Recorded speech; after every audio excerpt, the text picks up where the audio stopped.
Welcome to UCR's Department of Theater, Film, and Digital Production. Please take this opportunity to silence all cell phones and noise-making devices. Also, in the unlikely event of an evacuation, please take a moment to locate the exit nearest you.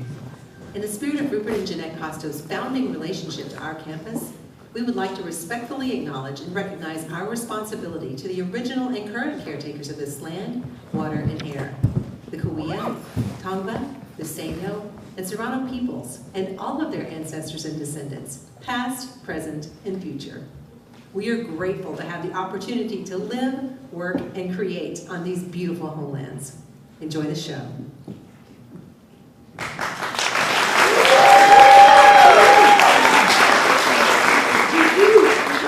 Good evening, everyone, and welcome to the New Works Festival. I'm Professor Donatella Galella, the Artistic Director of Theater, Film, and Digital Production.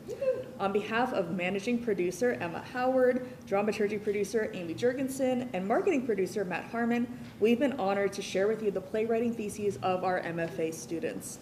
Tonight, our final night, we present COYOTE Hazing, written by Gabby Chavez and directed by Courtney Ulrich. I've been advising Gabby for the past year, having read several different versions, literally hundreds of extra pages that ended up in the trash. And I am so proud, but I am so proud of her for how far this play has come, how much it's grown, and I'm so excited to get to see it with all of you tonight. We are so lucky because we are the first ever audience to get to see this play. You're in for a special experience, and you all play a significant role because your reactions genuinely will help the artists hear what's resonating, what's confusing, and what's entertaining. Please note that we won't have an intermission. Please silence or turn off your cell phones and smartwatches. And note that after the performance, we're going to have an awesome talkback with the playwright, our director, and our dramaturgs to learn more about their processes and intentions. Finally, a tremendous thanks once again to everyone who has helped to make the New Works Festival possible. Our production staff, and once again, a special shout out to Johnny Macias. Our stage management team. Our casting team, videography team, social media team, the actors backstage, and our graduate playwriting professors, Megan Tabake and Kirby Hines. Thank you to all of you for attending this, whether in person or online. Thank you for championing original plays. We're not going to haze you, and there will be no haze at this performance, but without further ado, welcome to COYOTE Hazing.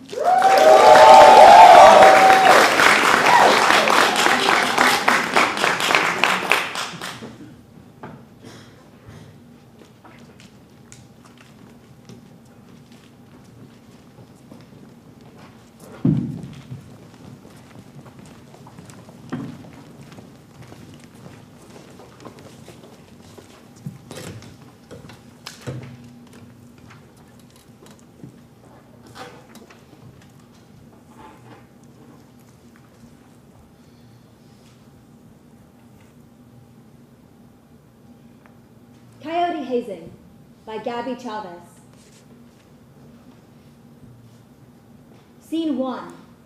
The sounds of the wilderness haunt an empty campsite surrounded by dense brush, lit by a late afternoon glow. The Greek symbols for Zeta, Kappa, and Phi are carved deeply into some of the trees. A fire pit lies at the heart of the campsite. The Zeta Kappa Phi paddle leans up against it.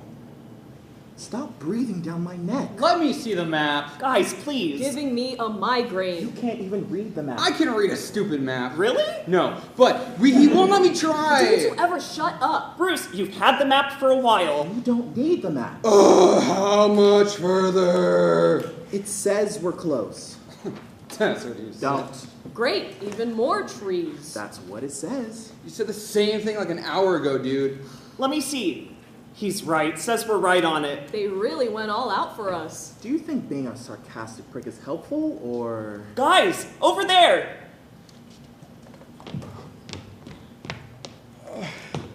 Freedom! We made it! T-Dog sprawls out on the ground while Cade looks out over the cliff. Fuck you, mountain!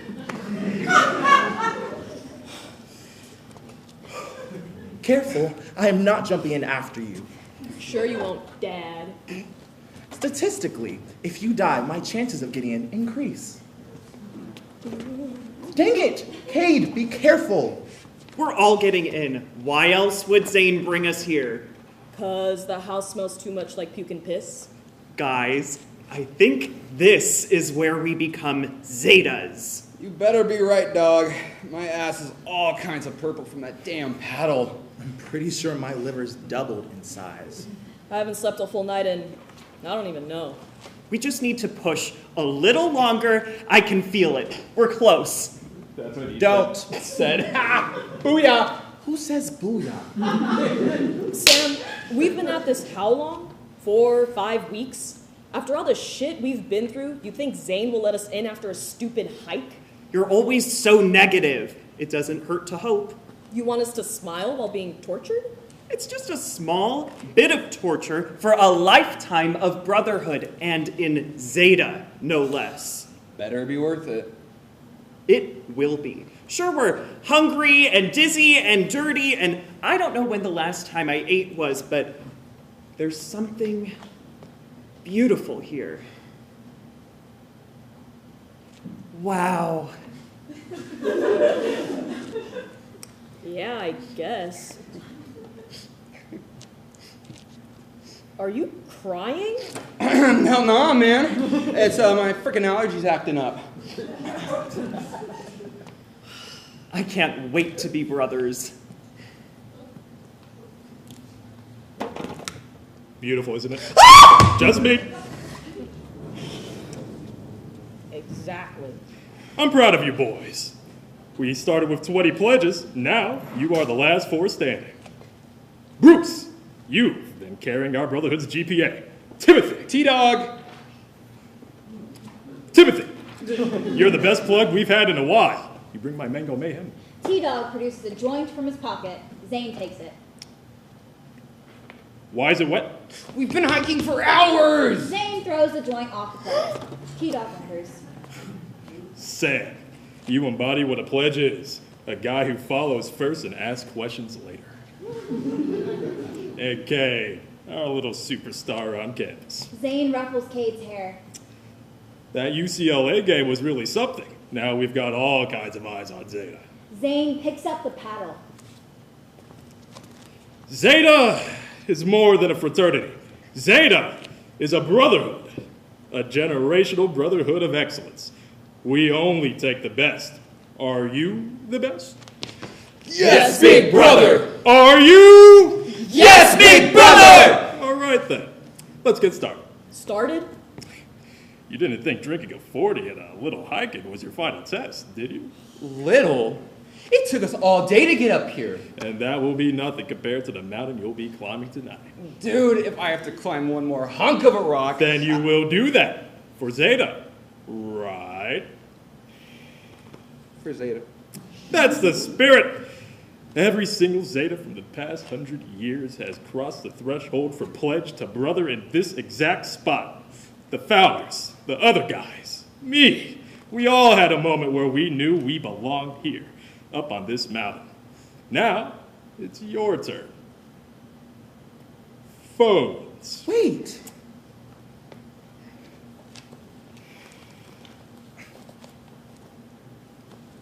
All phones. Survive until daylight, and you'll be a Zeta. Zane starts to leave. You can't just leave us here with nothing. I'm not leaving you here with nothing. Look around you. Yup. Whole lot of nothing. No fire, no food, no tent. You're brothers! That's the whole point. You need to rely on each other to survive. You all have your strengths. Binge drinking and beer pong aren't strengths. Speak for yourself. Sam, what is our motto? Built on brotherhood, bonded by sacrifice. This is insane. This is brotherhood. We're related not by blood, but by the principles we share. Anyone have a problem with that? None of you are getting in until I see you sacrifice something for Zeta. This is what you signed up for. Zeta! Zeta! Kappa! Kappa! Phi! We are brothers of Zeta Kappa Phi. We drink all day and party all night. Kings of the jungle, venom on our tongues. Fuck with us and you'll get stung. We will shout, we will yell. Zeta will fight and give you hell. Zeta Kappa Phi, Zeta Kappa Phi. We are brothers of Zeta Kappa Phi. Zeta Kappa Phi, Zeta Kappa Phi. We are the brothers of Zeta Kappa Phi. Zeta Kappa Phi, Zeta Kappa Phi. We are brothers of Zeta Kappa Phi.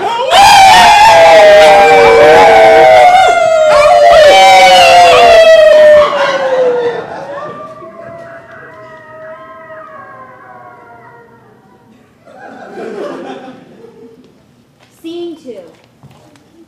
The sun has set. Anyone know the forecast for tonight? Cold as balls. It looks like it's going to rain. In SoCal, we'd be lucky if we got a sprinkle. We should huddle up, conserve our warmth. Sure. And while we're at it, kissing will keep our mouths warm, too. Okay, what's your solution, genius? I got shooters. You think a couple of shooters will make us feel anything? I'm trying here. Go easy on him, Brucey. It's not his fault he smoked all away his brain cells.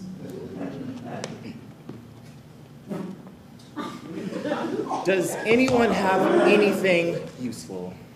The pledges empty their pockets. Cade has a baseball. Sam has a Zeta Kappa Phi handbook.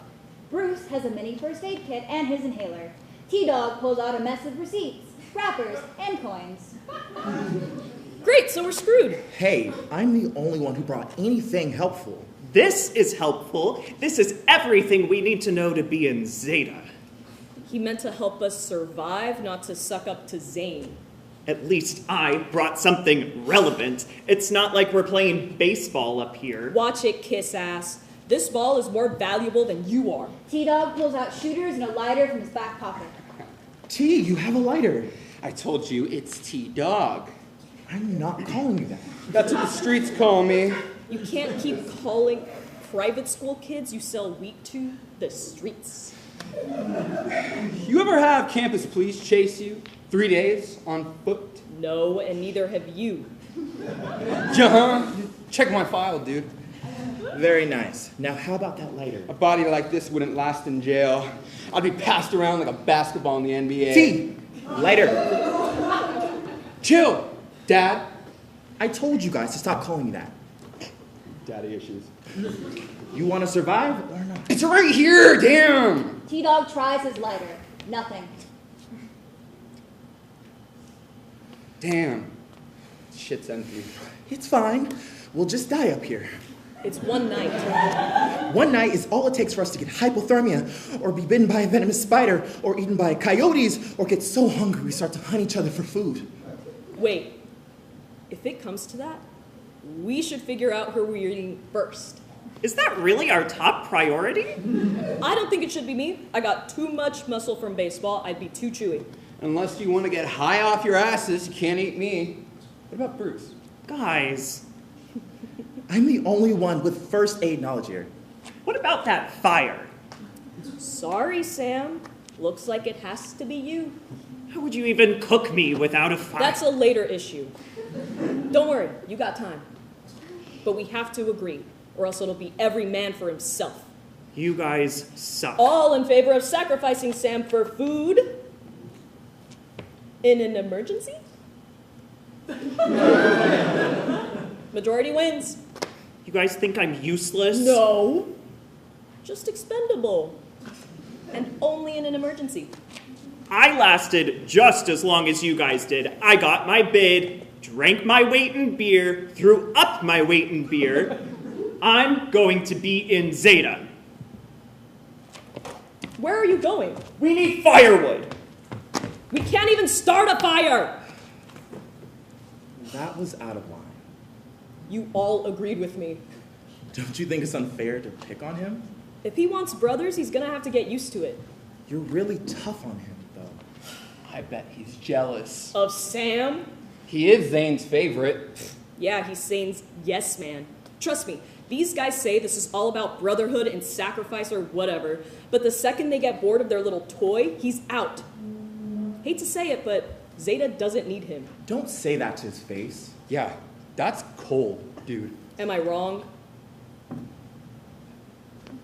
Exactly. Honestly, I think it's more messed up if we don't tell him. Yo, Sam! Bruce covers Kate's mouth. Stop!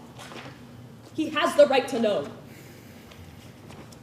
It's not our place. Fine. If you want to lie to his face, be my guest. Sam comes back with an armful of firewood.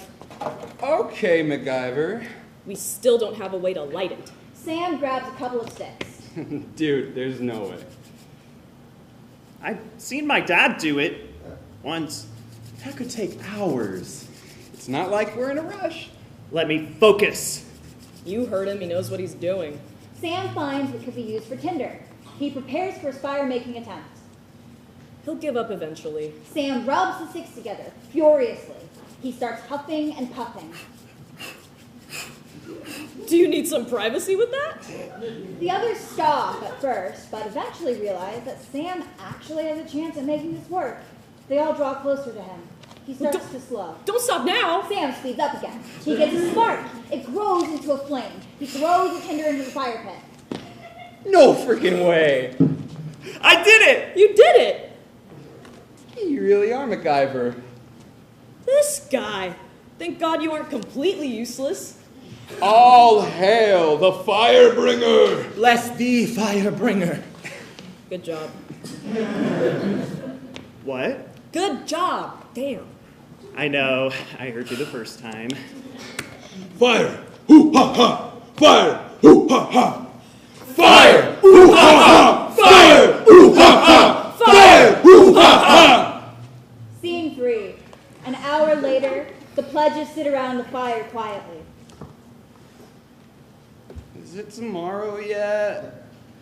Almost. Just 11 more hours till sunrise.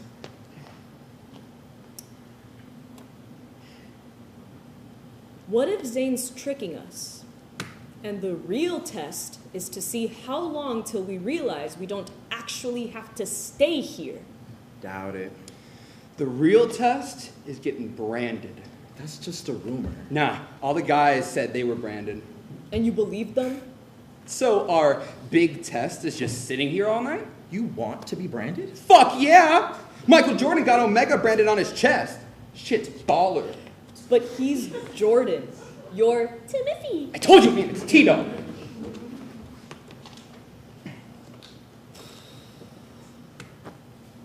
So, we can't just sit here and not say anything all night.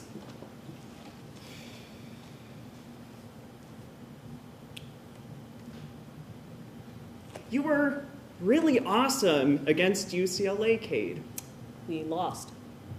But you were awesome. You hit that first home run and everyone was like, holy moly! But then you hit the second home run and everyone was like, holy guacamole! We still lost. I guess. You should still be proud. You shouldn't be proud of losing. The team may have lost, but you sure won. Too bad baseball is a team sport. Yeah. You guys catch the game? I don't watch baseball. It's boring as hell. You've never seen a real game then. There's no fights. There's no smackdowns or blood. What's the point? It's about the blood you put into the game. All right, Mr. Miyagi. You hit that ball into someone's skull, then I'll watch.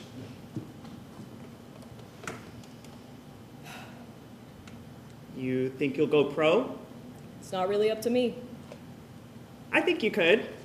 You're a star player. Yeah, at a shitty school with a shitty team that always loses. No one cares about us. That's not true. I've seen the articles. They say you show a lot of promise. You stalking me or something? No, Because looking up all this stuff about me is real stalkery. Is that why you're rushing? So you could follow me? Want me to sign something for you, bud? He's just trying to be nice. He's trying to wear my skin. I wish I were good at sports. Like you. I wish I were good at anything. Don't do that. I'm sure you're fine at something. No one thinks that. Stop with the pity party. Zane thinks you can do no wrong. I bet your mommy and daddy are the same. There it is. I bet you and your daddy put puzzles together and sing songs and... He left. When I was 10. Up and left. No goodbye. No note. Just gone. Damn, that sucks.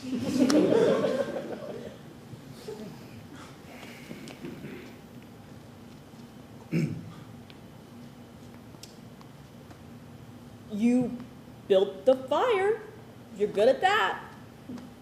I guess. And you're really good at following directions. Uh-huh. Like, really good. Like, you're almost like a dog with how well you follow Zane. It's kind of funny, really. Mm-hmm. Not helpful. Stop with the moping. Stand up. What? Stand up. Feet shoulder width apart. Sam spreads his legs. Cade kicks them farther apart. Soften your knees. Cade picks up the paddle and hands it to Sam. Sam hesitates. Take it. Sam grabs the paddle. Cade positions his arms as if Sam was holding a bat. Watch. Lean back and swing. Cade demonstrates. Sam tries to replicate it, but he looks awkward. No, lean and swing. Sam tries again. Almost. See, I told you I'm not good at anything. I wasn't good right away. You weren't? Of course not. But when your brother drills you for hours every day, you pick some things up. I didn't know you had a brother. You don't know a lot about me. Now lean and swing. Sam tries again. Okay. You don't want your stride to be too big. Your hit won't be as strong. Sam tries again. There you go. Really? It's getting there. Sam's gonna have to replace you, dude. Maybe. Aw. He does have a heart. Shut up. Now go again. Sam tries again. Not bad. Time for the real test. Cade picks up a pine cone. Whoa, I don't think I'm ready for... Lean and swing. Cade throws the pine cone at Sam. Sam misses. Again. Cade throws another pine cone. Sam misses. Keep your eye on the pine cone. Yeah, this isn't going to work. Cade pulls out his baseball from his pocket. Lean and swing. Cade throws the baseball to Sam. He hits it pathetically. Home run, go! Sam starts running around the clearing. He's made it to first base, now second base, he takes third, he's done it! Sam, what's his last name, has won the national champion with a walk-off homer! There it is, folks, we have our new champion! All thanks to number 4! Cade picks up the paddle and hands it to Sam. How does it feel to hold this here trophy? It feels like I finally won something. Incredible! What are you going to do now? I'm gonna celebrate with my Zeta Kappa Phi brothers! He means we're about to get plastered! Sam, Sam, Sam, Sam, Sam, Sam, Sam, Sam, Sam, Sam, Sam, Guys, Sam, feeling good? Okay. Who's being a jerk now? Don't you hear that? Guys, it's fine. They're probably miles away. Zane wouldn't leave us out here if he knew it was dangerous. Are we talking about the same Zane? I say we go tell Zane, maybe he'll cut this short. I can barely see in front of me. How are we going to find him with no phones? We can't just leave. He won't let us into Zeta. Let's just tell him what's up and ask to do this another day. No, I won't risk failing the test. So you'd rather risk our lives? Bruce, tell him. It can't hurt to ask.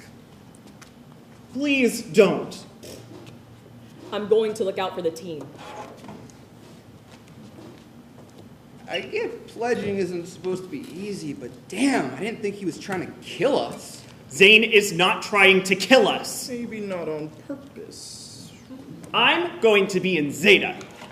Sam runs after Cade. Shit. We should probably go in after them. Right. You know what? I think they got it. Yeah, someone has to tend to the fire. Scene 4. A long, awkward silence later. How are you still drinking? What else are we supposed to do up here? It's not good for you. You can't say stuff like that and get mad when we call you dad. If I showed you the pictures of the fatty livers in my anatomy textbooks, I bet you'd agree. So, when you got to doctor status, do you have to get another doctor to remove the stick out of your ass, or can you do it yourself? I'm trying to look out for you. Let me look out for you. T-Dog hands Bruce the shooter. Bruce takes it and throws it across the clearing. You monster! T-Dog tries to find the shooter. You should be thanking me. I'm trying to help you be less...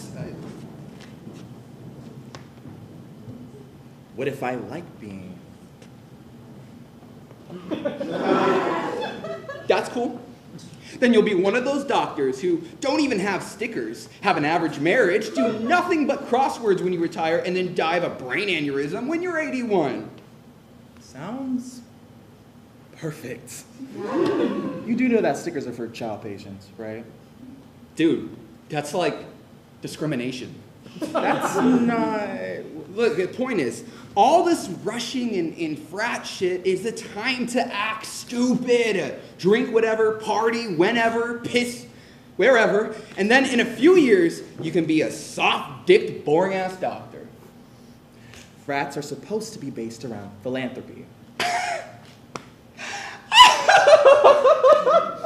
It's true. Do you know how much Zeta raises for the hospital? Stop, I'm gonna piss myself. Not everyone joins for the parties and the booze. No, you're right. I joined Zeta for the networking and the volunteering.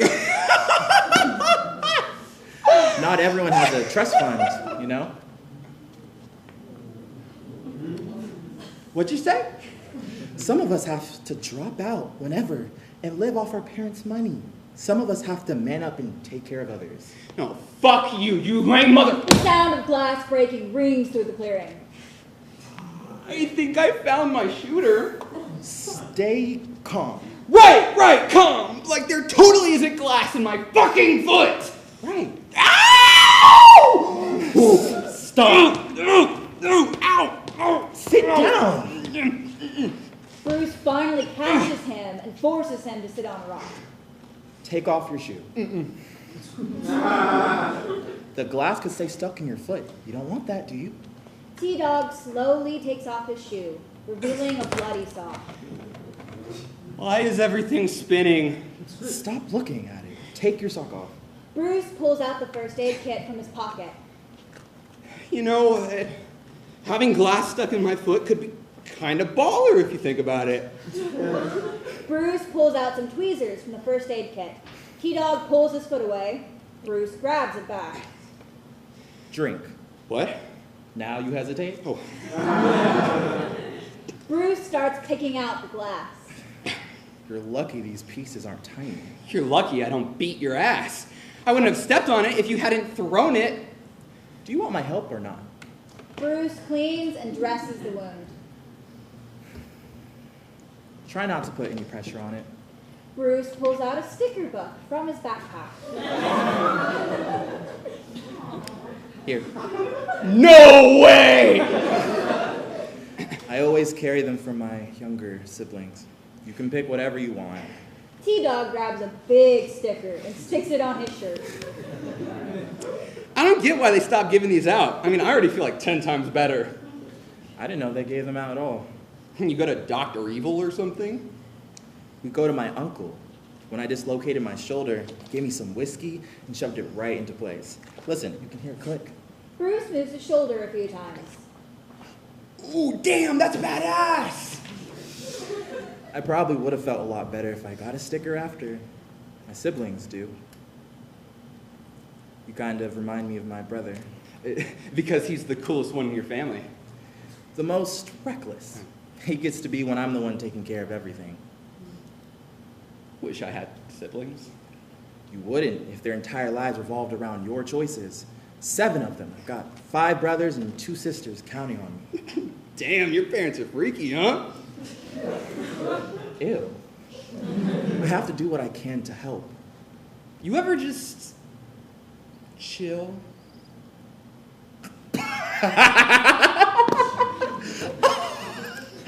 Oh, of course not.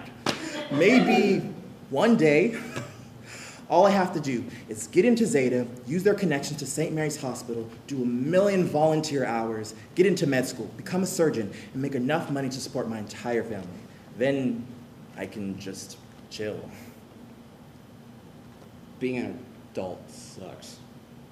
I don't want to have to worry about a career or insurance or taxes. Why are you acting like those things are made up? Because it's bullshit. The big man forces you to work, takes your money, and makes all these rules. That's why when you gotta do everything under the radar, dude. My dad hasn't paid taxes in like 4 years. So, tax evasion. Nah, he's sticking it to the man. So, tax evasion. Whatever you want to call it, it's badass.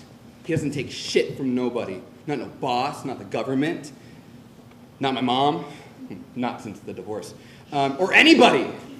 Sounds like quite the guy. Sure is. I don't want to be like him, all divorced and bald and fat and shit. But I like what he stands for.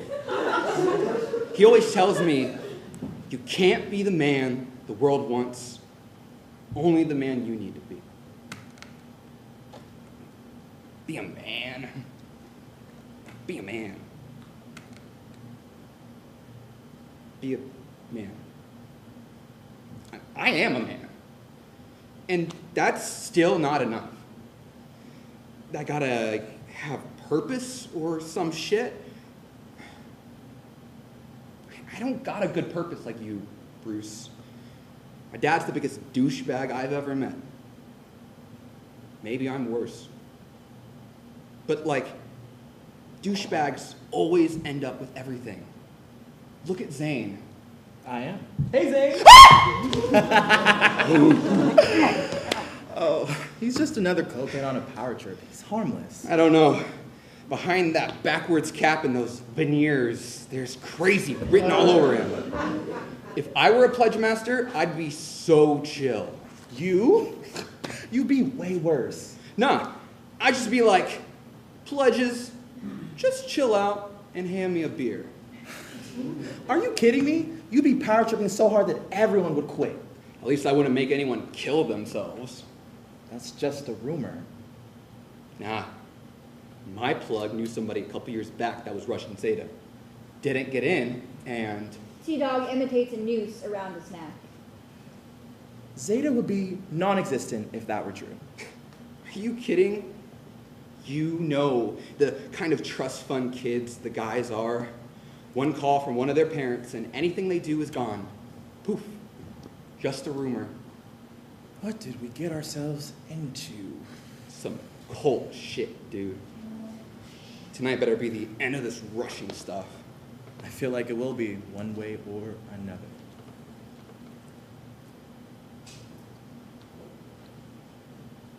Dude, What? don't be mad at me. But I feel like I'm actually gonna piss myself. And that's my problem because? I only got one good foot, and unless you want me pissing my 40-inch shooters, where we're probably gonna have to sleep tonight, I'm gonna ask you to help me get farther away from the camp. Isn't there something in like the hippo oath you take? Something like, I help my buddies take a piss when they need it? Like, It's the Hippocratic Oath, and no. I'd do it for you. Really? No. Of course not, but like, I'd like to think that I would. And now, come on, it's like burning down there. For future reference, I do not want to know anything about what's going on down there. Bruce helps T-Dog hobble into the brush. Scene 5. T. Bruce? Barely a couple hours in and you've already given up? It was Kate's idea. First, you're mad when we vote to eat you first in an emergency. Now you're mad when I care about your safety. You don't care about anyone's safety. Boys. I'm glad you came to me. I would never want to put your safety at risk. Right. Rushing is about pushing you, not hurting you. Did I say something funny? I don't know, did you? Kate is just super nervous with this being so important and all. No, I'm not. I was too, boys. Really? Really? I stood right here, not a clue about what I was getting myself into. I asked my pledge master when we'd go back down, and get this. He threw a beer bottle at my head.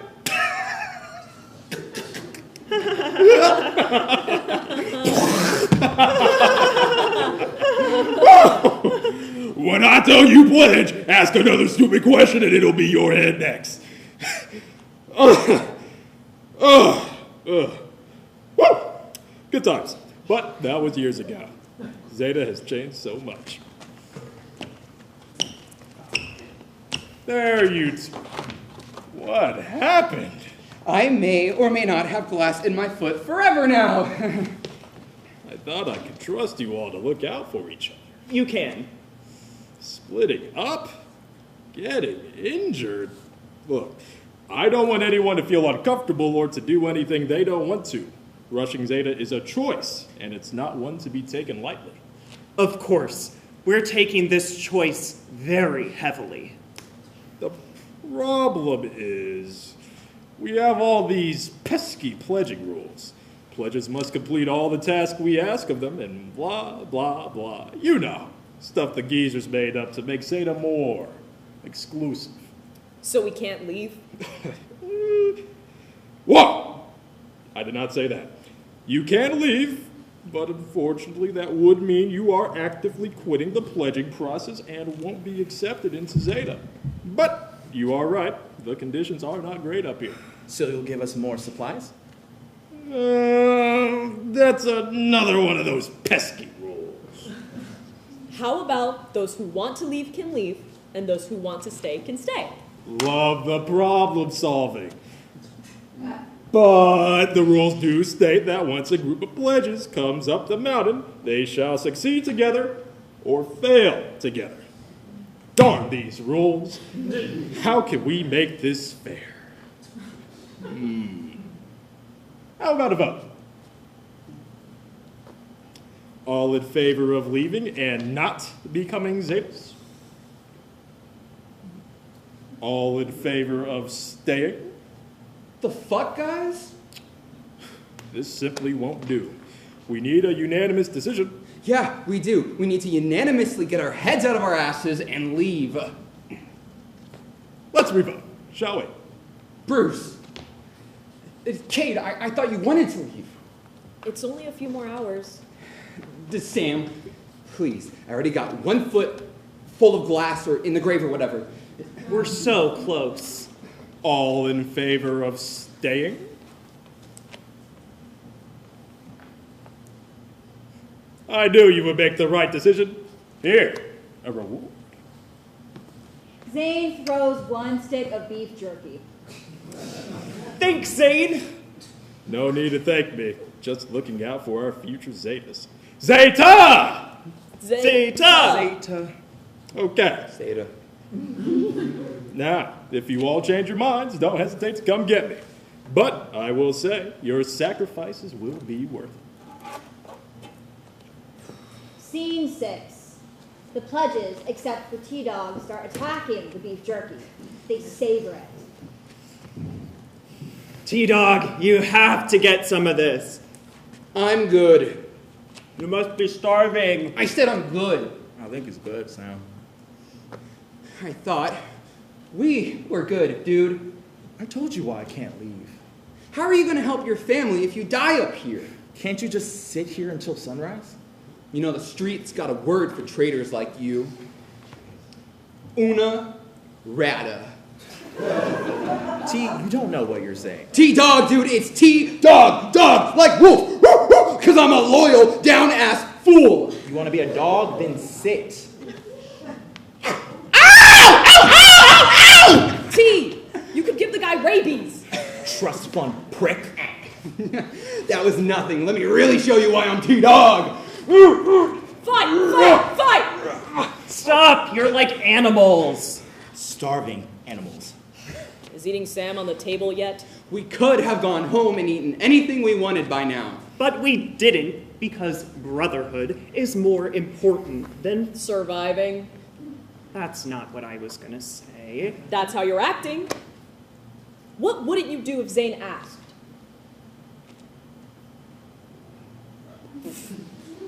This shouldn't be that hard. Well, obviously I wouldn't do anything illegal. I wouldn't hurt anybody. Oh, you saved. And, No, keep going. you're one to talk. What happened to looking out for the team? Hey, I could have voted to leave, but I saw how much it meant to you and Brucey to be in Zeta. Besides, a little hunger and a couple of coyotes is different from the shit you're willing to do. It's worth it. Really? Cade grabs Sam by the shoulders and guides him to the edge of the cliff. Say Zane tells you to jump into that nice lake all the way down there. You doing it? You're not funny. I'm not trying to be. It's a serious question. Sam, if Zane said jump or drop, what are you picking? Cade pretends to push Sam. Sam scrambles back from the edge. I guess you're not willing to sacrifice everything after all. Damn, I thought I stayed for the right reasons. Dude, the fuck's wrong with You you? could have hurt him. Hey, I'm just trying to prove a point. That's the difference between you and me, Sam. I know what's worth sacrificing. We all have to do things we don't want to do. That's how this whole thing works. It's how Zeta works. It's how frats work. Did you not know this? Zane is right. This is a choice.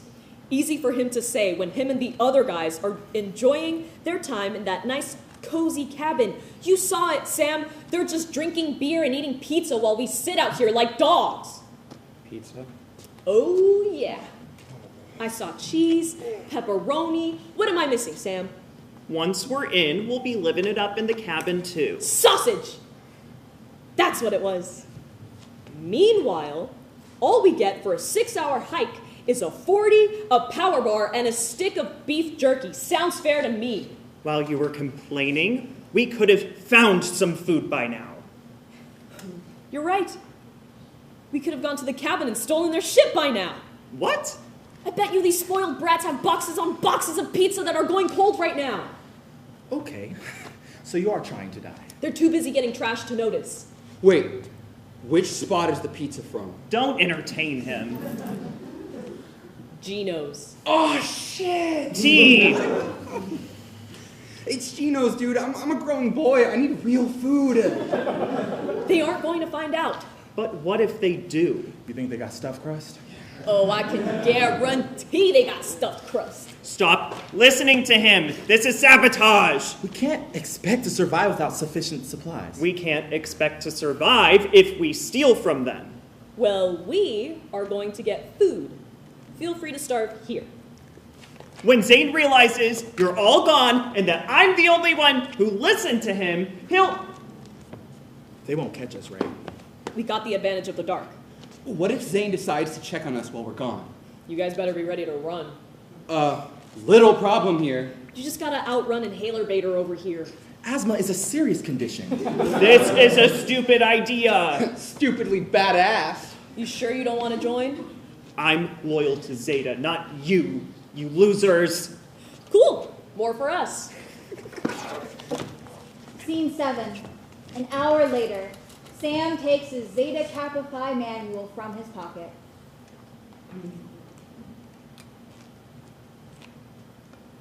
Zeta Kappa Phi. Built on brotherhood, bonded by sacrifice. Am I the only one reading this?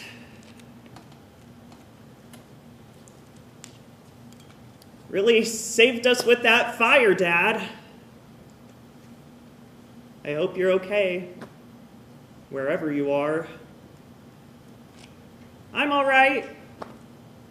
Just a little hungry and thirsty and a little scared. And nobody likes me here, but it's okay. When did you stop liking me? Or what did I do? Sorry, I'm asking my stupid questions again. Remember when we went to Mammoth? That hike to Rainbow Falls? You were so quiet. For something called Rainbow Falls, it wasn't very rainbow. The water was a little dried. It's okay. I could imagine the rainbows and the water and the hike. That was the important part. Spending time with you. Whatever time I could. Is that why you didn't say anything when I asked if we could go back, because you knew you'd be gone? You knew we'd never be able to see the rainbows again? Dad, I don't know what I did, but I'm gonna make it up to you. I promise. Score! Patrons enter holding a box of pizza. We did it. I can't believe we actually did it. Suck it, Zane! You're okay, dude. We're all gonna be okay. Kate throws the box on the ground. Opening the box feels like uncovering hidden treasure. They all start attacking the few slices they each have. Animals! Damn right. Oh! You sure you don't want a slice? T-Dog hits Bruce. He didn't put his ass on the line for stuffed crust, dude. We did that shit. Yeah, I don't even think Sam would like this fluffy crust that's filled with cheese or the tangy tomato sauce. I know what you're doing. Oh, you're gonna love this. It was like a freaking buffet in there. Turns out they got everything from plain cheese to Mega Meatzilla.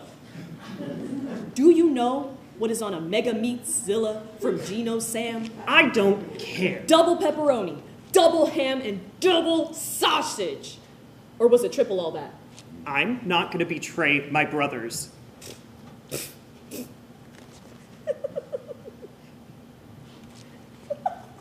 What? I just admire.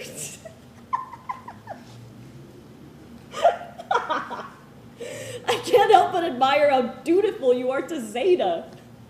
To not even take a bite out of this pizza here, it truly shows your dedication. I don't need pizza. I need to be a brother. Okay, well, just in case, I'll leave this one slice right here. Just for you, buddy. It'll go to waste. Yeah, he's right. Maybe I should. Leave it. Let's see how long it'll last. Don't let him torture you, Sam. It's just pizza. It's not. It's betrayal. Betrayal tastes great. I have worked too darn hard for too darn long to throw away my chances for some pizza. You're not a martyr. We worked just as hard and we're still getting in, too. Not if I have. Not if you what? Never mind. Are you going to tell on us? Forget it. You hear that, boys? Sam is going to snitch. I guess we do have a rata among us. I'm not. Kiss Zeta goodbye. Sam, you can't. I'm not going to. How do we know? He looks like he'd be a snitch. I bet money on it. I'm not a snitch. How can we trust you? How comfortable would you be signing NDA? No. We gotta go all Scarface on him with the chainsaw and the blood. Where are we getting a chainsaw? Where are we getting a contract? The answer is right in front of us. Cade takes the pizza slice. I won't. Just one bite. We go down, we all go down together. How is this fair? I didn't want it in the first place. We all have to do things we don't want to do. That's how this whole thing works. It's how Zeta works. It's how frats work. Did you not know this? Sam takes the slice. He takes a bite. Zane enters. Now that's something I never thought I'd see. Out of all the pledges, I never thought I'd see you spit on our traditions like this. It's not what it looks like. I am so disappointed. It was them. They took it. Oh, this whole thing isn't about them or you. It's about Zeta. But they... I've heard enough. It's clear you don't respect me or Zeta or our foundation of brotherhood. But I do. It's the reason I'm here. I want to be in Zeta more than anything. Please. I can't be alone anymore. It's the rules. I'll do anything. Please. Sam kneels at Zane's feet, takes off his tie, then his dress shirt. Zane reveals a Z-shaped scar on his chest. Damn! Pledging wasn't easy for me either. You four have it easy in comparison. Zane grabs a Z-shaped branding iron from behind a tree. Once you're a Zeta, you're a Zeta for life. We give you all these tests to make sure you can handle a lifetime of brotherhood. Yeah, pledging sucked. Yeah, I passed out when this iron hit my skin, but I gained so much more than a scar. Zane sets the poker down in the fire. You need to be scared. You need to sweat. You need to bleed. We're not related by blood, but by pain, suffering, sacrifice. Pain is temporary, but brotherhood, that's forever. Zeta! Zeta! Kappa! Kappa! Ah! poker. Blackout. Scene 8. Sam examines his new skin. In the distance, the sounds of the wilderness turn into unintelligible arguing. Animals trying to topple the alpha. I'll bring him help. Now go! Here. You pressed hard. It needed to be permanent. I don't think you have to worry about that. Are we still gonna go get help, or? No time. We have to get your story straight. You're not going to tell anyone we told you to do this, are you? What? No. I wanted this. Right. I want to be sure that you remember that this was your choice, and that you wanted it. Exactly. I wanted to be in Zeta so bad when I thought I wasn't gonna get in. No, that's not going to work. You can't say that. But it's the truth. That truth is going to get us all in trouble. I didn't mean to. You need to say something like, I was so overcome with emotion that I wasn't thinking. No, that makes it seem like it wasn't a choice. How about, I wanted to show my commitment? No, that makes it sound like you did it as part of pledging. Am I in trouble? No. You're not in trouble with me, Sam. It's just the school gives us all these rules to follow. They say it's to protect pledges, but they are really just targeting Zeta. See, there was an incident a few years ago with one of our pledges. He was off, very to himself, didn't really care about our brotherhood. Not like you, Sam. He just seemed to have this vendetta against us. When we ultimately had to drop him, he went full crazy. Everything just completely spiraled out of control, and they blamed us. His family complained. The school got involved. They tried to ban us over complete lies. That's not fair. I know! But that's why we have to be careful during pledging. Another incident could end Zeta. This is supposed to be fun. I am having fun. That's great. Now, when you get back, make sure you don't tell anyone. It's better for all of us if you stay silent. You're not going to tell your parents, right? My mom won't notice, and my dad, he's not around. Great! Looks like we won't have a problem then. Zane? Does this mean you forgive me for the pizza? Zane? What you did was unforgivable. But it wasn't even me. The other guys. There's no other in brotherhood, Sam. You succeed together or you fail together. They don't even want to be here as much as I do. They do. Are you sure? Everyone wants to be in Zeta, even if they don't know it. There may be something you can do to earn my forgiveness. I'll do anything. We need Kane. You do? It was war with those other frats that wanted to recruit him. We need to remind them who runs this campus, that we get what we want. Are you sure? If we don't add him, it'll make us look bad. So you want me to... You are going to make sure he crosses. I'll try my best. No, you will. Is this the only way? You did betray us. That wasn't... Okay. No. Oh, okay. I knew I could count on you. Now, remember, they think you're getting help right now, so put on a brave face for them, okay? Zane smacks Sam's burn, making him shriek. See, that isn't going to work, now is it? No. That's better. Don't let us down. I won't.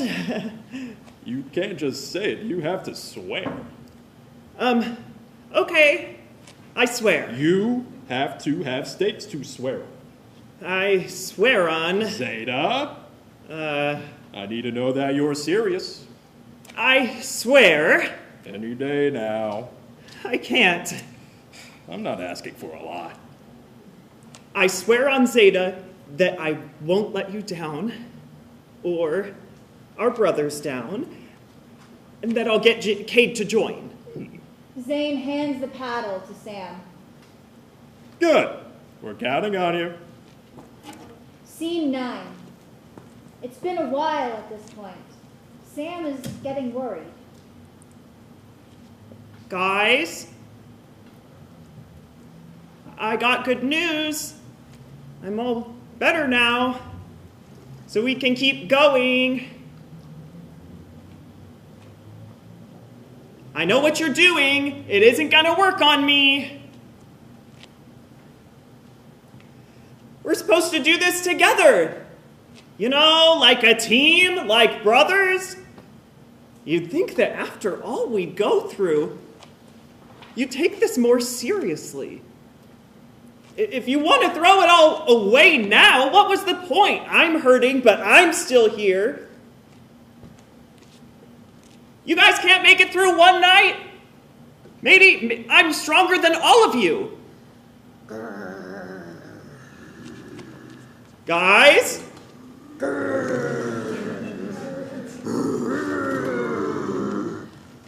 Guys?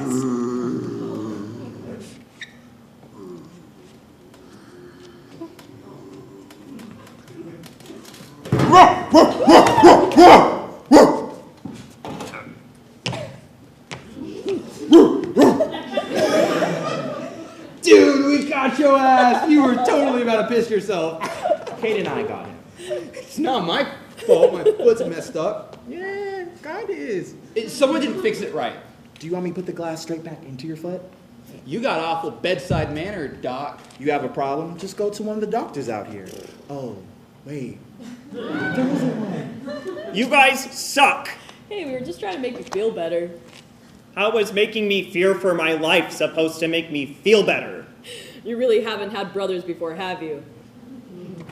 Wait, wasn't Zane supposed to get you help? I'm fine. No, you're really not. You could get an infection, sepsis. You could lose your arm. Hello? I got glass in my foot, remember? Sam burned his flesh off. You just got a boo-boo. Glass in my foot is a boo-boo. In comparison, yeah. I look like a pirate trying to crip walk. And somehow, you look less stupid than you did before. At least I'm not stupid enough to brand myself. You said you wanted to be branded. That was before I saw Sam do it. Sam, you should really be in the hospital. I'm fine. It's just a little burn. Or did Zane tell you that you were fine? Zane wanted me to leave. Right, and he also sprouted wings and shat gold, too. I wanted to stay. We got like, what, 5 more hours? Maybe T-Dog was right. Maybe we should go back. Finally! We chose to rush Zeta. We knew the risks. Being the best comes at a price. Best of what? Best of the loafer-wearing dweebs that have to pay to have friends? You didn't have to rush. No, I didn't. You could have dropped. I could have. And yet, you're still here. I am. Why? You're not special. You're not better than anyone because you're in Zeta. They just brainwash you into thinking that these ties make you better. Guess what? It's just a tie. Cade takes off his tie and throws it to the side. So, all of this, the brotherhood, us, it's all a joke to you?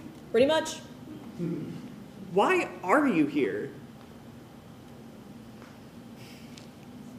This is not a joke to me. I can clearly see that.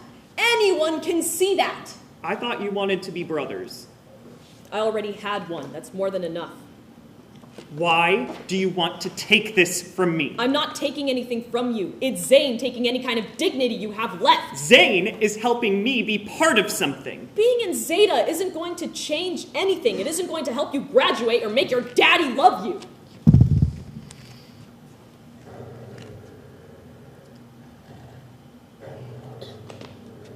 Would you guys cut it out? You already got me with that one. That's not me. Zane! Late to the party, dude. We already did that one on Sam. Zane? Still think it's worth it? Still gotta rub it in? Naturally. They probably smelled the Mega Meatzilla. Don't you dare bring Genos into this! Shut it! We just need to stay still. That's for mountain lions. Then what is it for coyotes? Oh, wait, I saw something like this on a survival show one time. And? Coyotes are ugly, dude. They're like dogs, but they walk weird and they make those annoying-ass noises.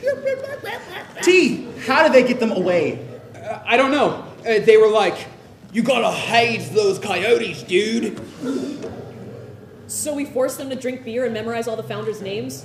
That's the word they used. They said, to avoid a coyote attack, you gotta, What? If we're gonna die here, Sam, I'm sorry.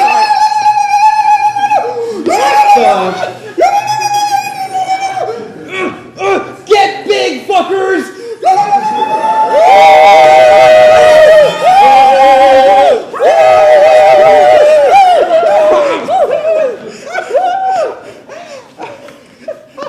I know that's right. You got. That's why they call me T-Dog. I got that dog in me.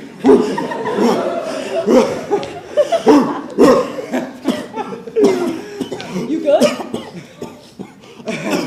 Dude, you sound messed up. Bruce shakes his inhaler and takes a puff. It's empty. He replaces the cartridge. The other one is empty too. He throws it to the side. You don't have another one? Does it look like it? If I had a life-threatening condition, I would have an extra. Well, he doesn't. Bruce, are you okay? Dude, just chill out. Just breathe. Cade pushes Bruce onto the ground. You can't beat him up now! Cade puts his hand on Bruce's mouth. Bruce tries to push him off. You're making it You worse. need to breathe through your nose. Bruce tries but can't. Sam tries to pull Cade off. You're Cade hurting pushes him. away. Through your nose. Come on. Deep breath. Okay. Keep doing that. Good job. In through your nose. Out through your mouth. In and out.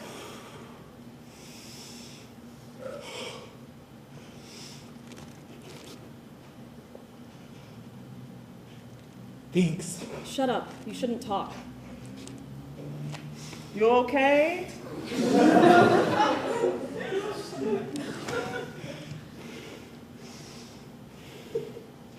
I didn't know we'd be here for so long. It wasn't supposed to be like this. What did you think would happen? That we'd be singing Kumbaya and eating s'mores and telling each other secrets? I don't know. Of course you don't! Because you don't care what it takes as long as you get what you want, right? That's not true. You're going to be my brother. We'll never be your brothers! We'll never be your brothers because all you care about is sucking up to Zane! Zane wants us to be a team. What is it going to take to get it through your head?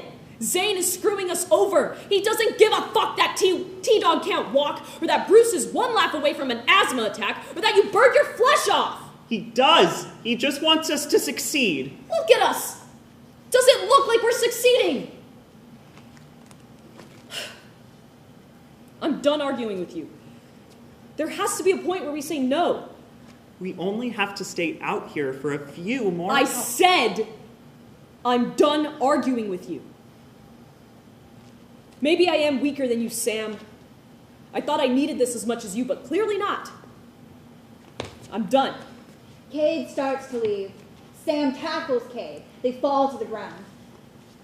What are you doing? T-Dog hobbles over to them and tries to get Sam off.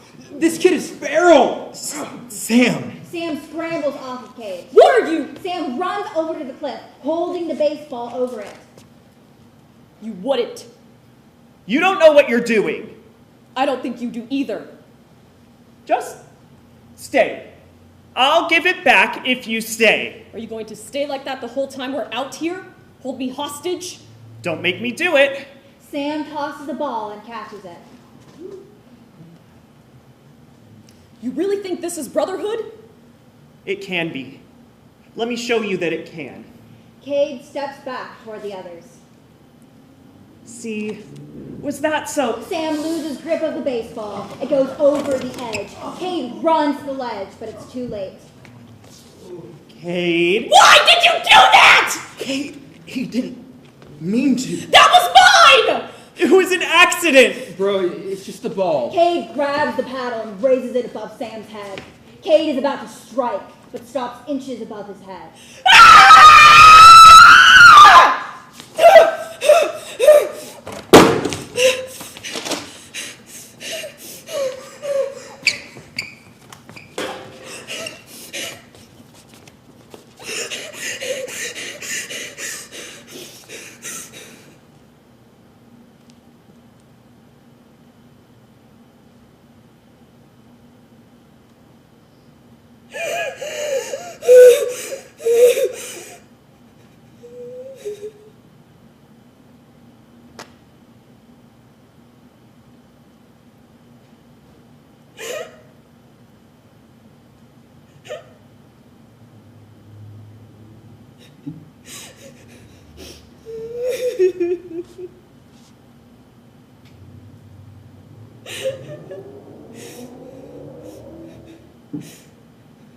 You don't want a brother, Sam.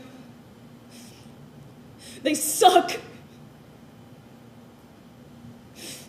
Your head is the target for pitching practice. They call you names, shit for brains, pig nose, roach bait. He'll leave you alone in the woods until you start crying. He'll beat the shit out of you because only girls cry. He'll make you man up. Make you climb rocks that make your hands bleed, kiss girls you don't want to kiss, and kill animals that you don't want to kill.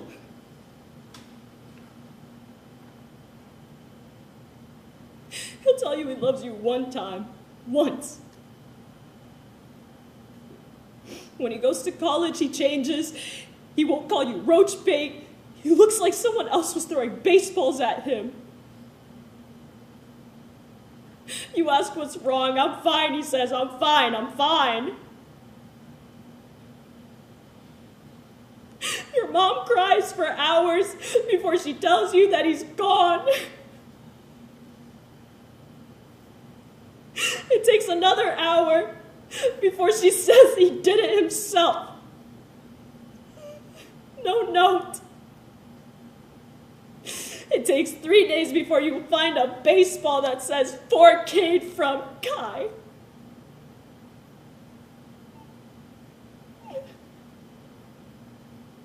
You can't cry at his funeral because if he saw, he would have beaten the shit out of me.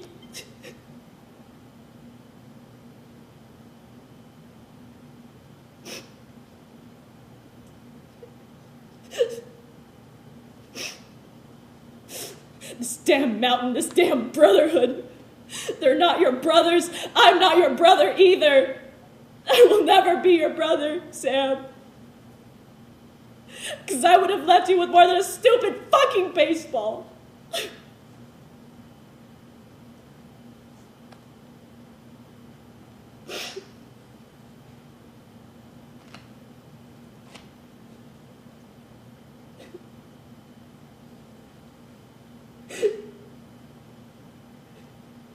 Cade?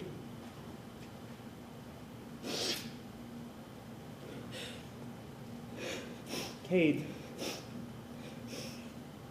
whether you like it or not, I already consider you to be my brother. Scene 10. A while later, Cade sits on one side of the fire with his head in his hands. The rest watch him diligently from the other side. I think you were right, Sam. The rain might just pass over. That's good. Yeah. What time is it? 4:15 a.m. Feels like we've been up here for hours, dude. Years. Yeah.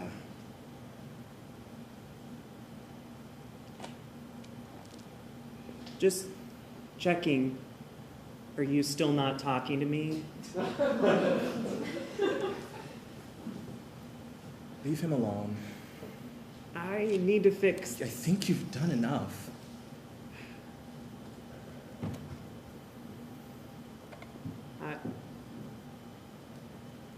I didn't know.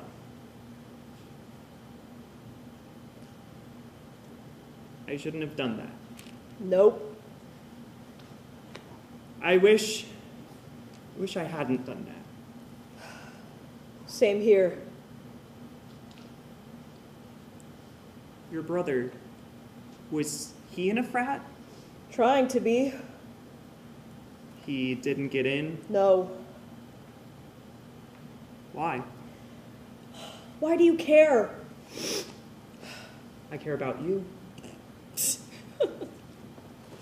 I do. Oh yeah?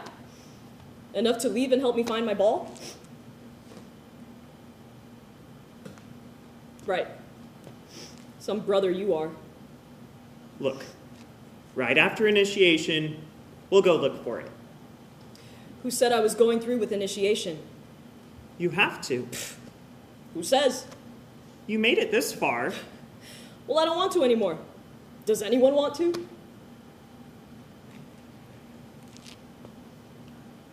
Do you want to, Sam? Of course. Ow.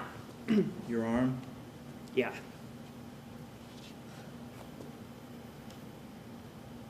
I thought I would get what I needed out here. What did you need? Answers. Why Zeta? Why does everyone give up everything for this? What's so special about it? Because. Exactly. I know it hurts to be alone, Sam. I know it hurts when people leave. But is this really much better? Something falls from the sky. Bruce looks up. Do you feel that? Feel what? Something falls on T-Dog's head. He looks up. Oh no. It starts to rain. Dude, I thought you said it would pass. I said it looked like it would pass. Does this look like it's passing? How was I supposed to know?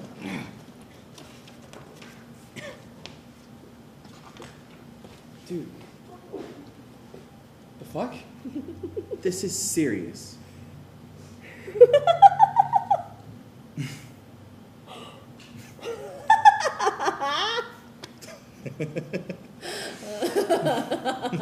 You guys have lost it.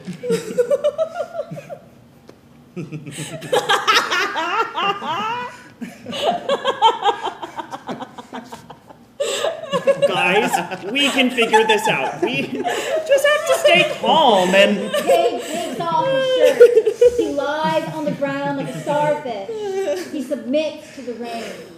Bruce copies Cade. Bruce? Fuck it. T-Dog follows suit. You cannot give up. We're not giving up. We're giving in. Don't do that either. Zeta won't change. You won't change. My brother won't change. All we can do is give in. We have to do this together. Give in. Sacrifice. We sacrifice too much to be here now. Give in! Sam isn't going to win this. He lies down with the rest of the boys as they give in to the rain.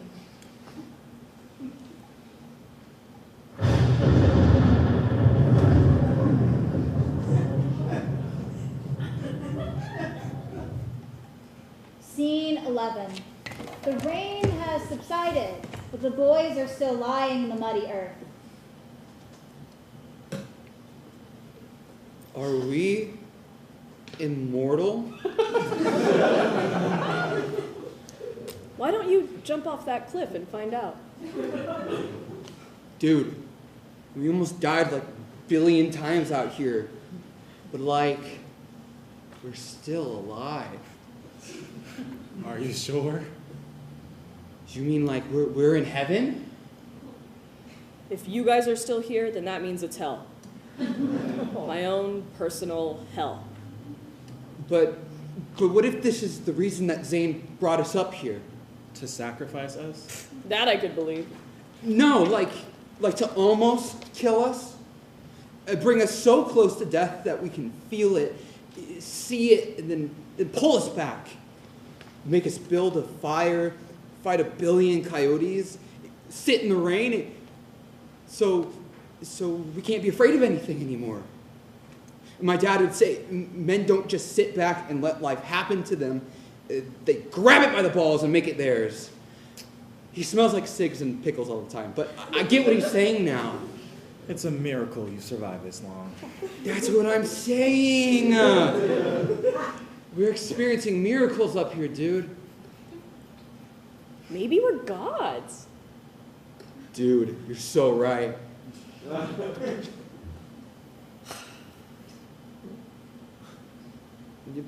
Maybe this Zeta shit isn't so bad. Be careful. You're gonna start sounding like Sam. We survived for a reason, right? Sam? Sam? Dude, maybe he's just taking a dump or something. He could have gotten lost in the storm. Maybe we split up. We can cover more ground. Would he look for us? I'm asking. Would he leave to look for us? I think. Do you know? He's been using us this whole time. He's just determined. Determined to get what he wants. No matter who has to suffer to get it. He's just a little overeager. A little? If we don't look for him, what does that make us? You think we'd be better? At least the 3 of us would live. Would we live? Like, truly? Yes! No thanks to our dear friend Sam. We wouldn't have made it here without him. Oh, yay! I guess we owe him our lives now. Maybe a little understanding. The kid has nothing without us. Without this. He won't be anything more if he gets in anyway. Easy for you to say, Mr. Star baseball player. Why do you even go to the school when you could be playing for a better one? You clearly don't need Zeta, or this school, or us. You made that very clear. None of you do either. Maybe not, but you were right. There's something about Zeta that makes it feel like we do. Sam enters unnoticed. He's drenched and dirty. Cade? Where were you? Sam holds out a muddy mass. I think we're good on the mud, dude. Sam wipes the mud on his pants, revealing Cade's baseball. Cade grabs it and examines it. I didn't want it to wash away in the rain. You could have drowned. I know. Bruce takes Sam's arm and investigates his mark. You could get an infection. I know. You're an idiot. I know. Bruce grabs his first aid kit and cleans Sam's wound. What's the catch? No catch. I lost it. I had to get it back. You didn't have to. I did. Thanks. Yeah. Just one big happy family. We are brothers, Zeta Kappa Phi. Drink all day and party all night. Shut up. I can't help it, dude. It's in me. Kings of the jungle, venom on our tongues. Fuck with us, you'll get stung. You started it. We will shout. We will yell. Zeta will fight.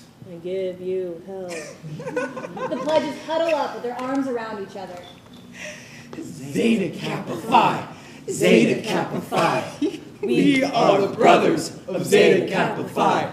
Zeta Kappa Phi, Zeta Kappa Phi. We are the brothers of Zeta Kappa Phi. They stay there, maybe to keep warm, maybe because of the pain, maybe because they need each other.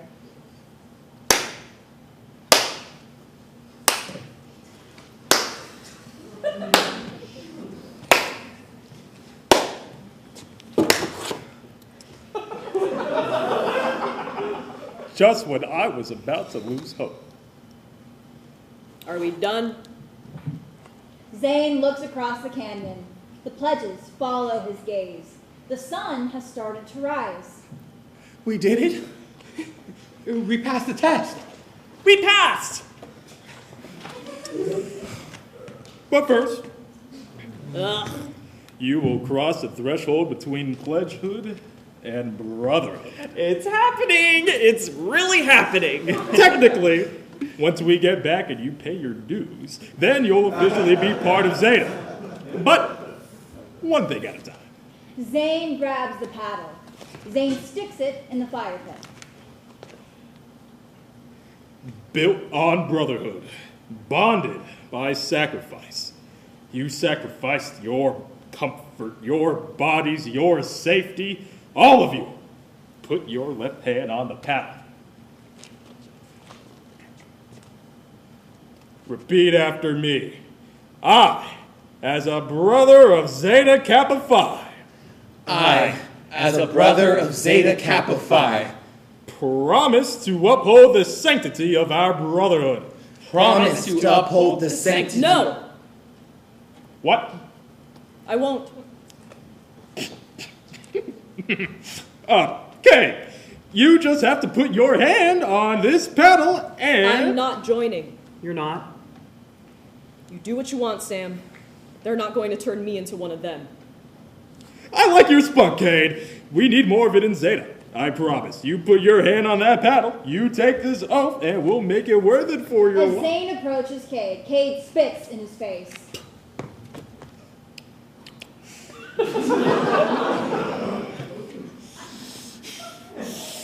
Yummy! Okay. Got it. Let's get back to it then. Bruce, Timothy, hands back on the paddle. No, Zane, please. I thought he would. You swore on Zeta, no less. I know, and I'm sorry, but I tried. Rules are rules. Kate, we spent all night up here. Just get in. No, that's what you did. I thought I could show you that I wanted to be your brother and make you... You thought wrong. Please, just take the oath. I'll do whatever you want. Sam drops to his knees. I'm begging you. Get up. Sam stays down. Cade kneels down to him and puts a hand on his shoulder. I'm not going to join. There's nothing you can do about it. That's it. We aren't going to be brothers? No. Not like this. Okay. Bruce, T, I'm also ready to go. What about Sam? He failed. That's how it goes. You just said we all passed. Cade, you have to join. This is a choice. Why don't you want to choose to be with us? It doesn't look like he's going to bite. Sam, you try. You know I'd be a good brother. You know I can do it. I did everything you asked. But, see, you did it. Zane, he was never going to join. It's impossible. If you had just sacrificed... I did. Cade, please? I made the fire. I ate the pizza. I got your ball back. After all I did, you can't do this one thing for me? I knew it. I didn't know why I thought for a second you actually cared about anything other than Zeta. Wait, that's not what I... It is, though. What did I tell you? Do you believe me now? You were using us too. So were you. You two. This is exactly what I mean. This isn't brotherhood. Because you didn't try. I tried enough. You were always picking on him. Everyone was picking on me. You're easy to pick on. Cade, what can I do? I don't need anything from you. Him. I could use something from him. Me? Cade tosses his baseball to Zane. Zane turns it over. His face falls when he reads the name. Tell me why that was the only thing he left me.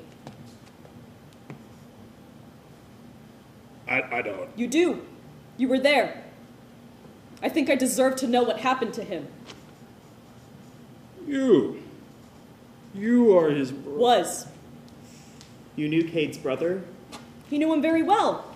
Knew just how to make him break. I wasn't the only one. You were the one who got your daddy to get you and Zeta off the hook. No trial, no convictions, just $90,000. Is that all Kai was worth? Cade pulls the paddle from the fire pit and gets closer to Zane. Tell me the truth. He couldn't handle the workload and the pressure. Not the truth your daddy told you to tell my family, the real truth. Cade, stop. They didn't stop when my brother asked. I wasn't the pledge master at the Cade time. grabs the paddle, shoves it into Zane's stomach. Zane doubles over. The truth! I didn't want to. Cade hits Zane with the paddle. We couldn't have known Another that. hit. Cade winds up for another hit. I was there. Cade stops mid-swing. He wouldn't break. He wouldn't follow the rules. They started doing stuff. Like, I don't think you'd want to you know. don't get to decide what I do and do not want. It was nonstop. They yelled at him and threw stuff at him and branded him and made him drink and drink and drink. And I just watched because it was normal. How'd you kill him? It wasn't my fault. I didn't do all that. How? How did you kill Kai? We came here for initiation. He could barely stand. He kept swaying the guys. They brought him close to the cliff. They thought it'd be funny. He just lost his balance and splash. He was gone. We didn't know what to do. I called my dad, and he said not to go near him, his body, to leave him till the morning so we could say that we were sleeping. I didn't want to. I wanted to come clean. But the guys forced me to make an oath. Swear that we would never tell anyone. Cade is about to hit Zane. Zane cowers. Cade stops. I didn't mean to. I wouldn't have You done- really want to be a part of this? They don't give a fuck about you, just like they didn't about Kai. Cade throws the paddle to the side. I told myself for a while that it was an accident, that no one could hurt my brother like this, but it wasn't an accident. And neither is this. Cade grabs Zane by his shirt collar and he pulls him over the ledge.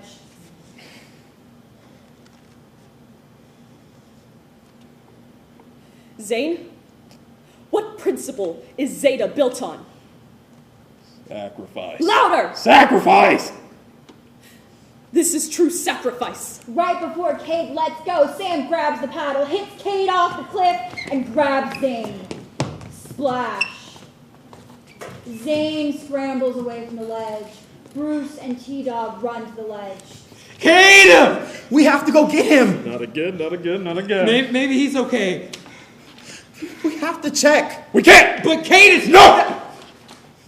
Zane takes the paddle from Sam and throws it over the cliff as well.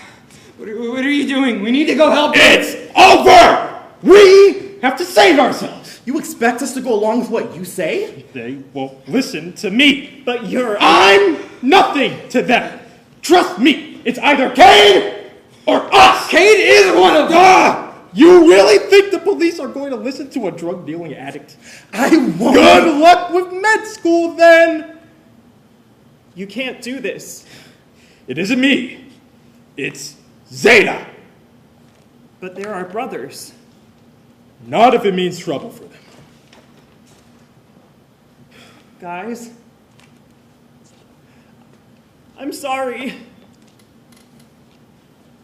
You can't be. You can't be sorry for something you didn't do.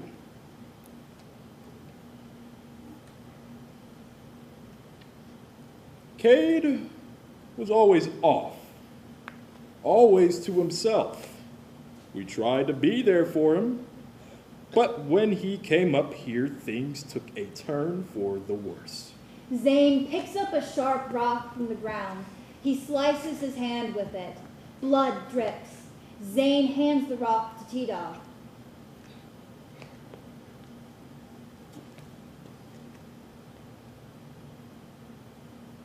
He told us about his brother, the one who died here. He couldn't understand why. T-Dog cuts his hand, then hands it to Bruce.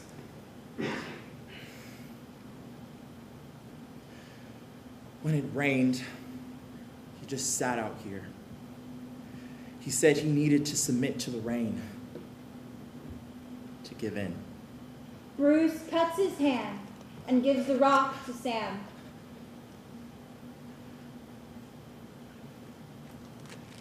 He said he would never be our brother, that he already had one. And he jumped. Sam cuts his hand. They all put their hands together, the warm blood intermingling and tying them into a brotherhood of silence.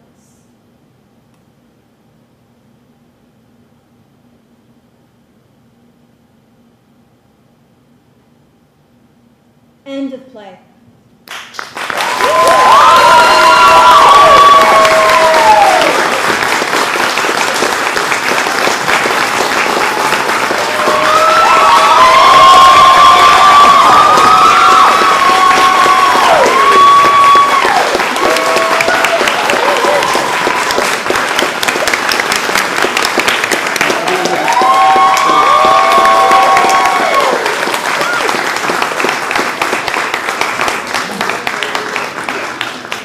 Thank you all so much for coming out and supporting our final night of New Works Festival. In just a moment, we are going to be having a talkback with our dramaturgs for this production, our playwright, Gabby Chavez, and our director, Courtney, and we hope you all stick around and join us for the talkback. It'll begin in just a few moments. Thank you so much. Have a wonderful night.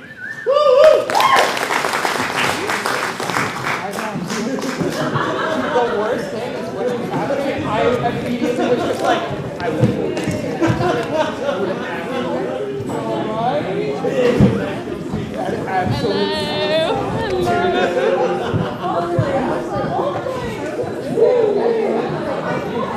I should not have picked up.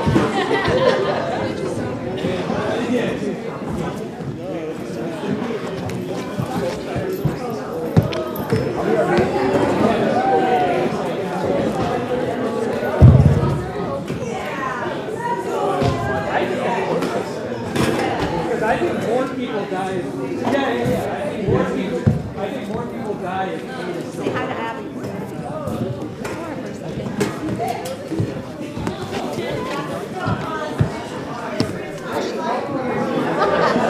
It's like, wait.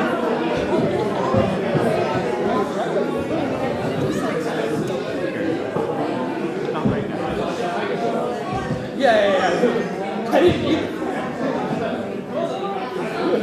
Somebody just asked me. I was just like,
I didn't see him until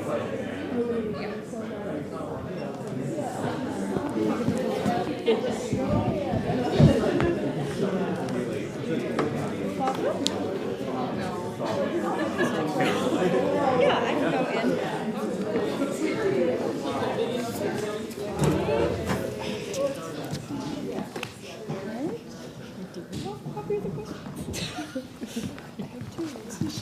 No, it's okay. Maybe after. It's my reward. Okay, everyone, welcome. Welcome to the talkback for COYOTE HAZING. We'll have a series of questions for our lovely playwright and director today. Everyone give a round of applause to them.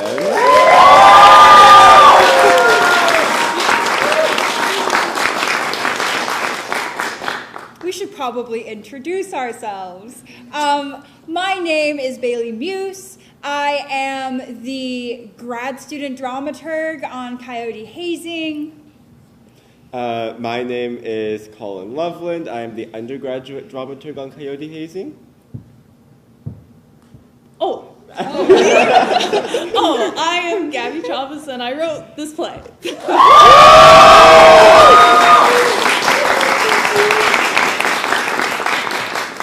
Courtney, Ulrich, director.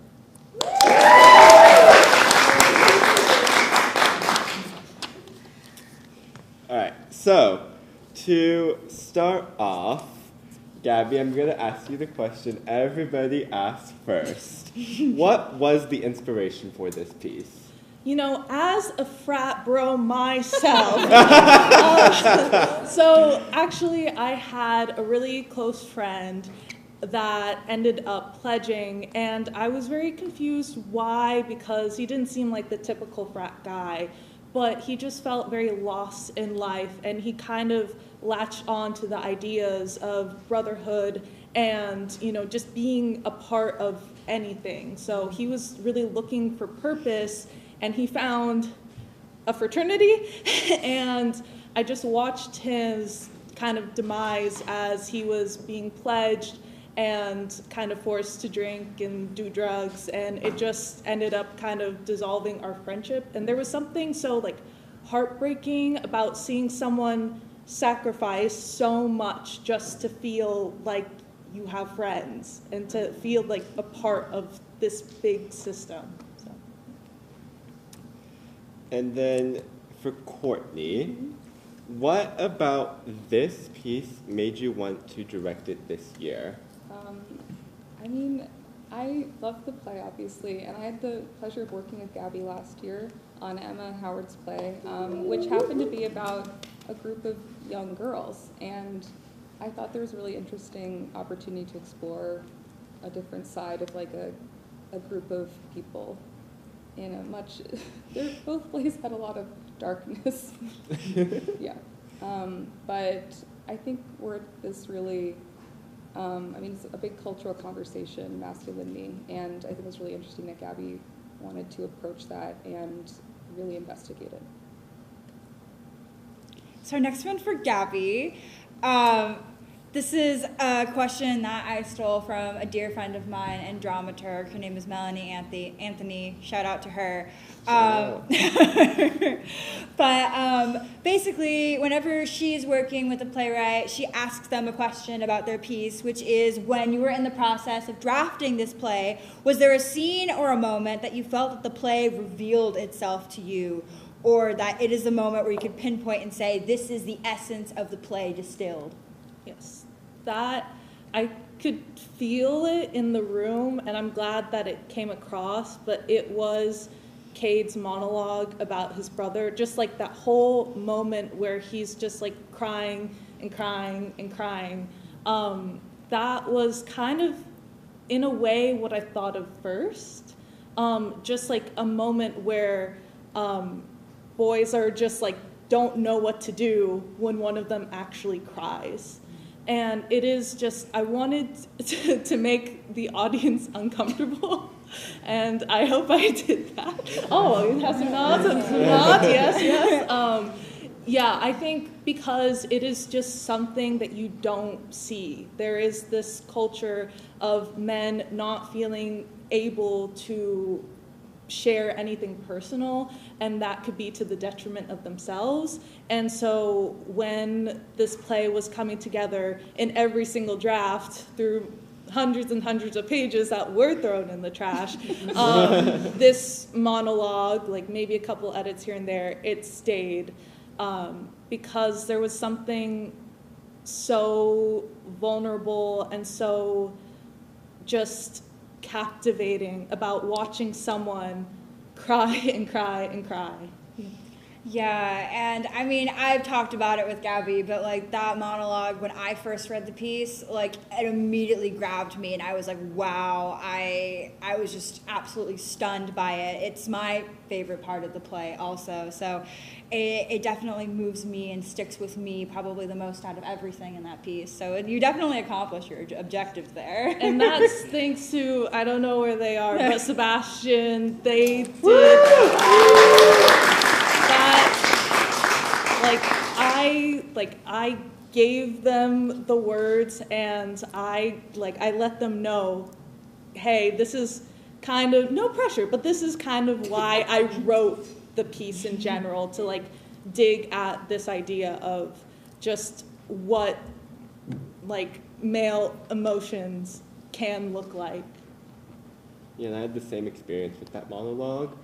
Reading it for that first time, I was like, wow, dude, this is where the heart plays. This is the whole tenet, and watching Sebastian go into the monologue deeper and deeper every time was really remarkable to behold. I remember at the first when I saw it unfold the first time, I was like, that fake crying was so impressive, and Sebastian was like, that wasn't fake. I felt like an idiot the whole time. We're complimenting you, Sebastian. Yes.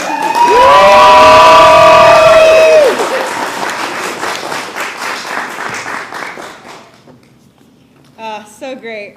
So for Courtney, were there any inspirations in your own life that you recalled when you were directing this piece that sort of informed your process? Well, I've told everyone this, but my brother was in a fraternity, and he had really scary stories, and I used to joke around with him like, well, I don't need to pay to have friends. But I see why people join. It's like college campuses that can be big and scary, and people are just looking for community. And I mean, we all do theater. That's it's a different kind of community, but everyone's just looking for a place to belong. And unfortunately, I think like at this age too, you just act without thinking, and you act out of fear, and bad things can happen. Yeah, I think to build off that, when people act out of fear or act irrationally, they can end up sacrificing far more than they ever realized or ever intended to. And I, as well as Bailey and all of us, talked about how a central theme of this play has always been from the first draft been about sacrifice. So when it comes to the world in this fraternity, how did sacrifice emerge as Zeta's single pillar, and why?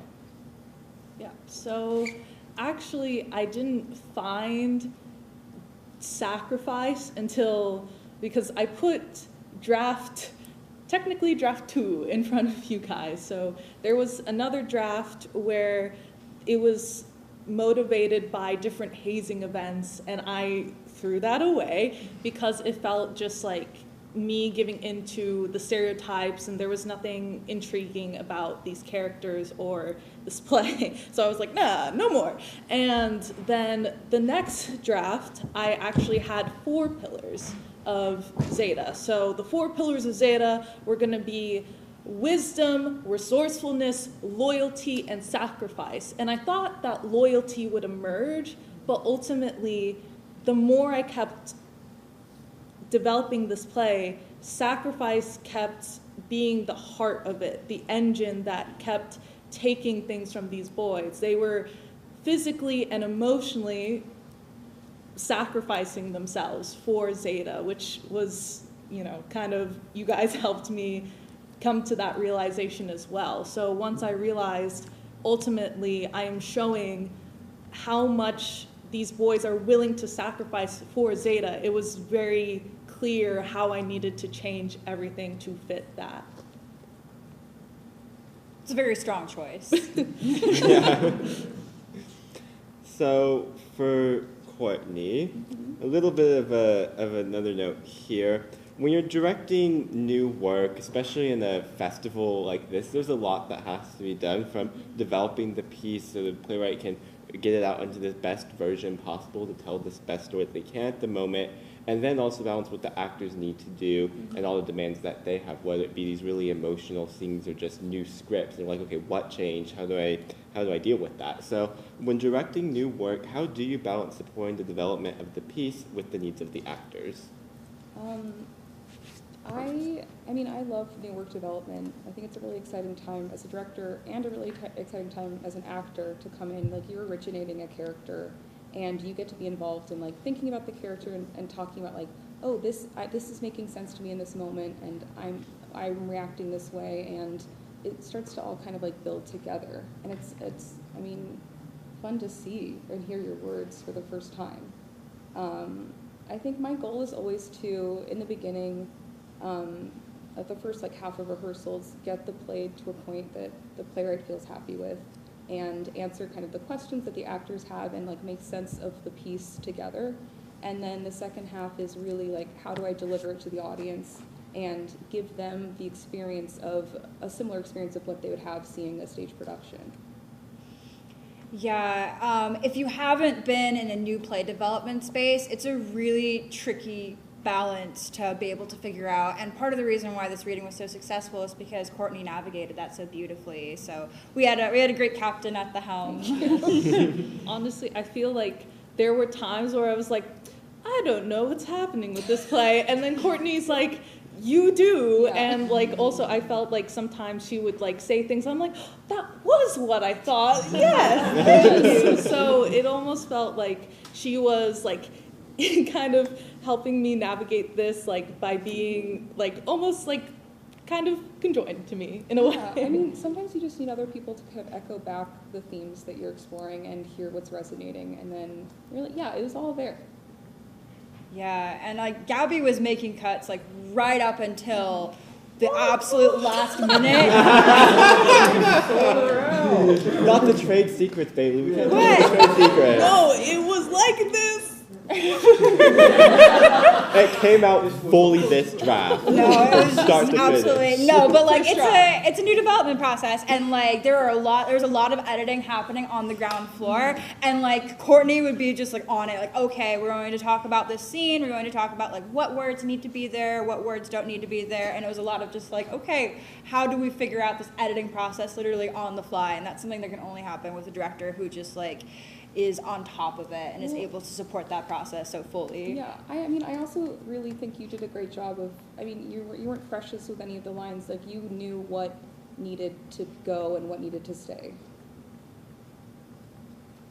Yeah, there was a reason. All right, so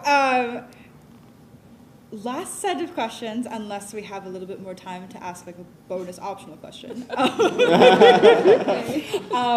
But for now, so for Gabby, this is a play about brotherhood. So how do the characters in this piece either uphold or break down their brotherhood throughout the journey of the play? Yeah, so I think they all have an understanding of what brotherhood could be and what it actually is. I think ultimately they find it within each other at the end, but this play explores like what could be brotherhood and what truly isn't, like what they are sacrificing for brotherhood, and like why would we do that. I think with T-Dog, he's the only T-Dog and Sam, or like T-Dog doesn't really understand or care about brotherhood until it like smacks him in the face, really. I think Bruce, he understands what siblinghood is, but I think it differs from what Zeta is asking for from him. Cade, I think, has the most intimate knowledge of what brotherhood is, with him only having one brother and losing that.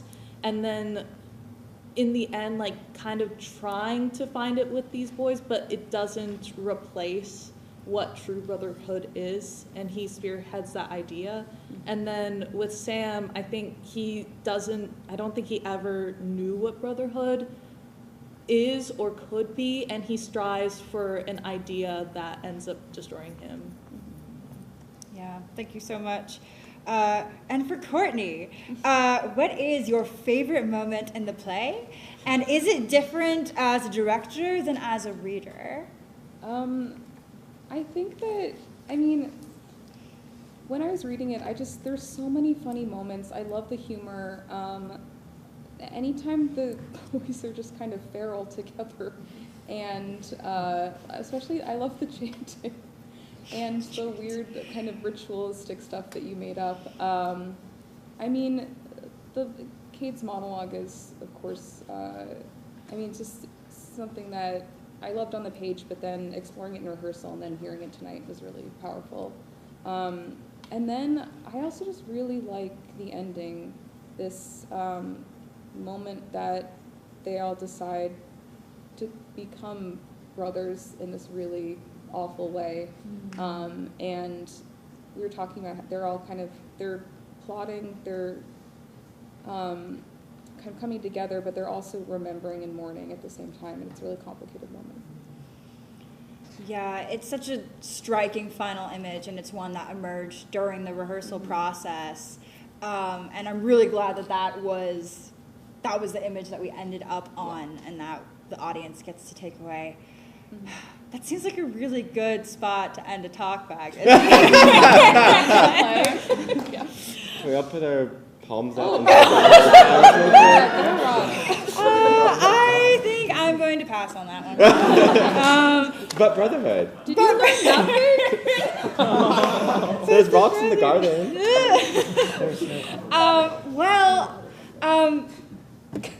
Gabby, thank you for writing this compelling, thrilling, dramatic, intense piece. I've enjoyed working on it every single second, and I'm sure Colin would say the same. And I so look forward to seeing what happens next with this piece. Thank you. And thank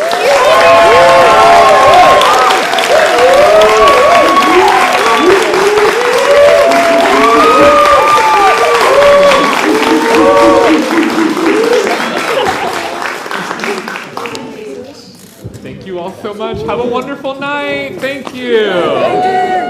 I feel really